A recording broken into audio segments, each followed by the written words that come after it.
جنوبی وزیرستان کے علاقے وانا میں کیڈٹ کالج پر دہشت گردوں کے حملے کے بعد پاک فوج کو بڑی کامیابی حاصل ہو گئی ہے۔ فوجی ذرائع کے مطابق تمام طلباء پر اساتذہ کو باحفاظت ریسکیو کر لیا گیا ہے۔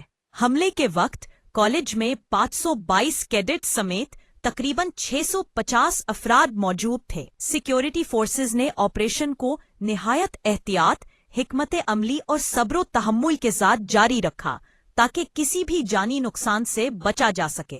ذرائع کے مطابق آپریشن کے دوران عمارت کے اندر موجود دہشت گردوں کا صفایا کر دیا گیا ہے، جبکہ علاقے کو مکمل طور پر کلیئر کر دیا گیا ہے۔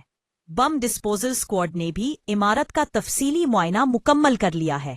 ISPR کے مطابق یہ کارروائی اس بات کا ثبوت ہے کہ پاک فوج دہشت گردی کے خاتمے کے لیے مکمل طور پر پرعزم ہے اور کسی بھی قیمت پر قوم کے مستقبل یعنی نوجوان طلباء کو نقصان نہیں پہنچنے دے گی۔